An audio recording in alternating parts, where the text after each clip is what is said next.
Hey everyone, it's John Heath here again for MiltonRose Learning with another Let's Learn video on Sarajevo to World War from our World War I series today. So this is where it all pretty much kicks off at World War I. So we're going to look at some of the key context and the causes that were kind of driving these events in Sarajevo, these extremely tragic events. Then we've got a really good detailed kind of chronology and timeline for you, which will help beef up your notes, as well as exploring a key turning point at this point in history. And then we'll round off, as we normally do in these lessons, by looking at the significance of the events, the historical events that we're exploring today, in terms of tertiary, secondary, and the really important primary significant events. Okay, so let's dive in. So we are right on the cusp here of World War I about to kick off. And for me, there's kind of three pieces of key historical context and causes that were driving the events of Sarajevo and what happened there. So the first one I think we should probably know is the Austro-Serbian feud. So basically, Austria-Hungary had annexed Bosnia in the Balkans in 1908, and that enraged a small country in the region, Serbia, and Serbian nationalists who wanted to unite the Balkan Slavs together. Okay, so we're getting very, very annoyed with that. And one of the key groups, the most extreme groups, kind of a nationalist group, were these guys. I'll just play the video. Very shady kind of people, called the Black Hand Gang. You can see there, can't you? They were pretty shifty, pretty murky, and they did not like what Austria-Hungary was doing, obviously, so they started to secretively train and arm operatives to then undermine Austro-Hungarian rule. Okay, so keep an eye on the Black Hand, because we'll obviously get to know them in the course of this video. Then we have the Archduke's visit. So Archduke Franz Ferdinand from the Austro-Hungarian Empire, he was the heir to the Austro-Hungarian throne, and he's scheduled to visit Sarajevo on the 28th of June 1914. Okay, so basically high summer.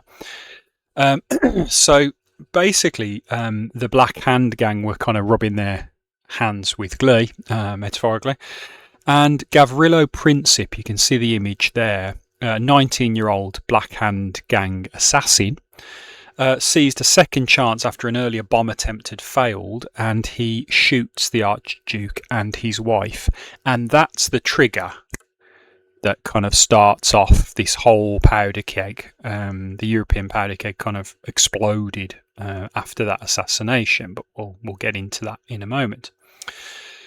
Then we'll learn more about this later on, but again, this is good for context. Once that had happened, then Gavrilo Princip was apprehended after the assassination of Archduke Franz Ferdinand. Because of the Triple Alliance and things like that, Germany got involved very swiftly. So Kaiser Wilhelm II issued what's called the blank cheque, promising unconditional German military support to Austria-Hungary, basically saying, you know, get in there, we'll back you up, and away we go. And we've got the Triple Alliance, haven't we? And that brings forth the ultimatum, as you can see in the image there. So emboldened by Germany, because they know Germany has got their back, Austria issued Serbia a very harsh 10-point ultimatum.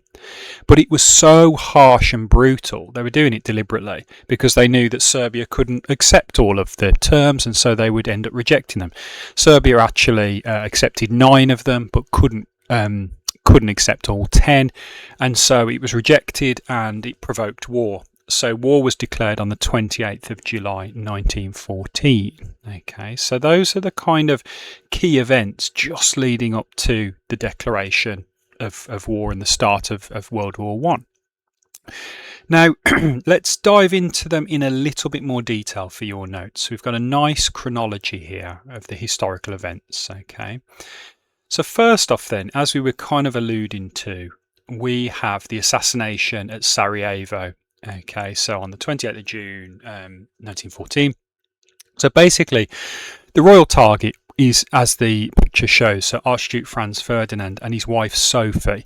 They visit Sarajevo in Serbia to inspect Austro-Hungarian troops. Now, obviously, the Serbians don't want them there at all, and there is always going to be antagonism here.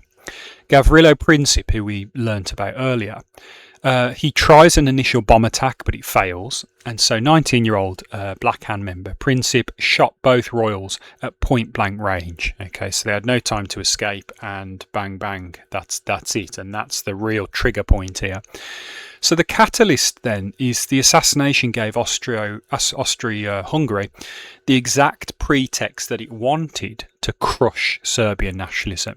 You've just killed the heir to the Austro-Hungarian throne, so we're going to come in and we are going to absolutely smash Serbia. Okay, it was kind of the exact pretext that they kind of wanted, if truth be told. So that's the first event that we need to worry about. Then number two, what happens after that? Then the high politics kind of begins, and the alliance politics. So 5th to the 23rd of July, so is the blank check and the ultimatum. So German backing. So Kaiser Wilhelm issued the blank check, promising unconditional German military support to Austria. So he's basically like, you're a key member of the Triple Alliance, we will back you up, and we will support you, so don't worry. And that kind of egged Austria-Hungary on, because they thought, well, we've got a big military ally behind us. So Austria issues that 10-point ultimatum to Serbia, and it was designed to humiliate the nation, to be honest. Serbia was very proud in this period, and it triggered rejection. They tried to bend as much as they could, but they couldn't bend to all 10 points, and so they rejected it. Okay, so Serbia rejects 9 out of the 10 terms, and Austria severs diplomatic ties on the 25th of July, and war is pretty much imminent here. Okay, then we have, it kind of carries on, it's like a calamity of errors here. 28th to the 30th of July 1914, so outbreak of war and mobilisation. So Austria attacks. Austria declares war on Serbia on the 28th of July, begins shelling Belgrade the following day. Okay, so they're not messing around here, they're really coming for Serbia, and Serbia is a much smaller nation. However, Russia, the Russians are ethnically, they're Slavs, and the Serbians are ethnically Slavs. And so Russia saw itself as the protector of all Slav people, so they were always going to take this badly when you attack Serbia, which is almost kind of like their little brother. So Tsar Nicholas II, in the image there, orders full military mobilisation to protect Russia's Balkan ally of Serbia. Okay, so it's starting to unravel here, and it's escalating out of control. Then the chain reaction. So Russian mobilisation triggered German military timelines, so then they start to get involved to defend their ally of Austria-Hungary, and it basically locks Europe into a ticking clock towards general mobilisation and general war. Okay, it's everybody's starting to mobilise now, and this is not going to end well. And then by the 1st to the 4th of August is a kind of global spread of warfare. Okay, so the declarations of war. So Germany declares war on Russia on the 1st of August and France on the 3rd of August, and it launches the invasion of neutral Belgium, okay, which was a real problem here, because when they invade Belgium as part of the Schlieffen Plan, their kind of military plan that they'd worked on for many years, Germany's invasion violated an 1839 Treaty of London, which forced Britain then to declare war, okay, on the 4th of August. So because Germany has violated Belgian neutrality, Britain was treaty bound then to get involved to defend Belgium. And what do you know? We've got a war on our hands. So the world conflict, imperial networks meant European entry immediately dragged global empires and colonies into war, because when Britain and France, which did have empires, get involved in this war, well, what are they going to do? They're going to call on all of their colonial powers, such as, India, Australia, New Zealand, those kind of countries, to pull their troops in, because we're going to need them to fight Germany. So you can see it was like dominoes, one knocks over the other, and a global conflict pretty much got going quite quickly.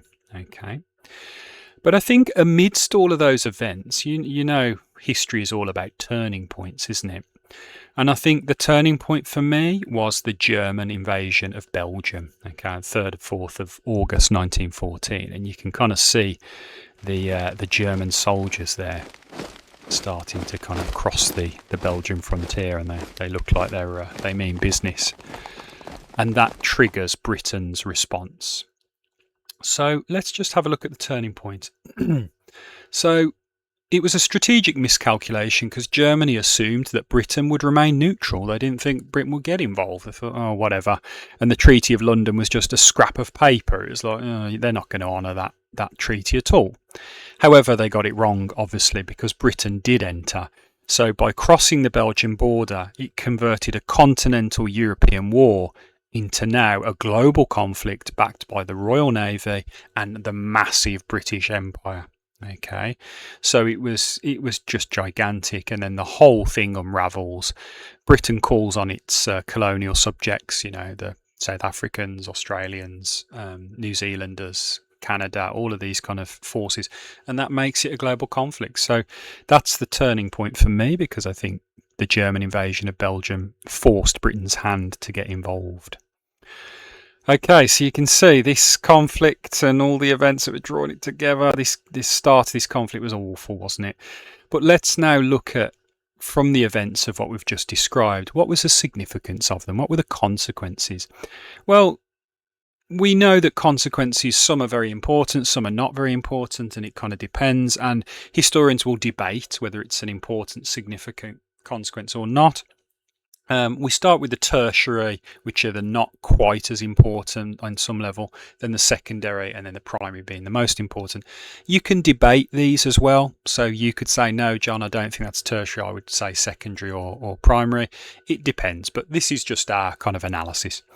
So in terms of tertiary significance of the Sarajevo events and what we've saw, it brought a psychological shift across Europe. So it set the scene. They hadn't died yet, but it set the scene for a destruction of a generation. This set in motion the loss of over 20 million lives and the physical devastation of Europe, especially certain parts on the Eastern Front in Poland and Russia, and obviously on the Western Front in Belgium and Northern France, got absolutely decimated. It also brings in, in terms of significance, it ushers in dynastic collapse. So, marked by the beginning of the end for 4 historic European ruling dynasties. So, the Romanov in Russia, the Hohenzollern in Germany, the Habsburgs, Austria-Hungary, and the Ottomans in the Ottoman Empire. So, it starts, they're not dead yet, but it starts the long march into the dustbin of history for those dynasties. Then in terms of secondary significance, so these are kind of getting a bit more significant now, and this is in terms of imminent history, right at that time.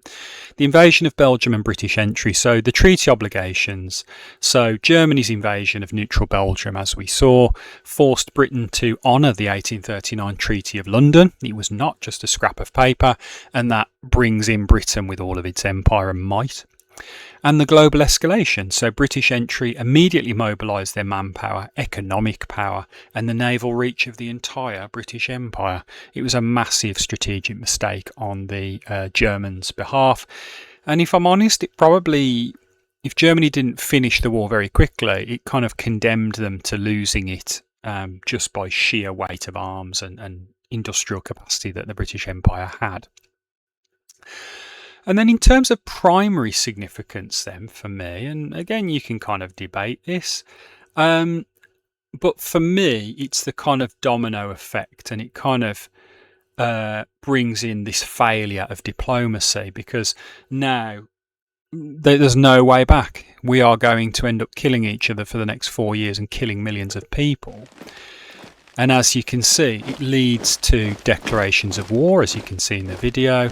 And once those are in, they're almost impossible to rescind, and everybody's declaring war on everybody else. So as we can see, it creates this domino effect, activates binding military pacts, so the Triple Entente with Britain, France and Russia, and then the Triple Alliance with Austria-Hungary, Italy and Germany. And it converts that regional Austro-Serbian clash into a global war within 37 days. and it destroyed what we call the Concert of Europe. The Concert of Europe was a system previously that had successfully prevented major continental wars for about 100 years, but that was now destroyed, and we are going to go for it now and try and kill each other as hard as we can for the next 3 to 4 years. So for me, that's the primary significance. It triggers that fatal chain reaction from which we can't return, and ultimately many people died because of it. So, a bit of a breathless one, that one, to be fair. Sarajevo to the global war, but hopefully you found that kind of interesting, just tracing the kind of conflagration as the fire kind of got, more and more intense. So don't forget to hit the like, subscribe, and tap the bell icon so you never miss another Let's Learn video again. We'll obviously be back very soon with the next instalment of the World War One kind of history series. It just remains to say, obviously, that was Sarajevo to the global war. The war is very much starting to kick off now, and we'll be back with more soon. So take care. Hopefully you've enjoyed that. See you soon.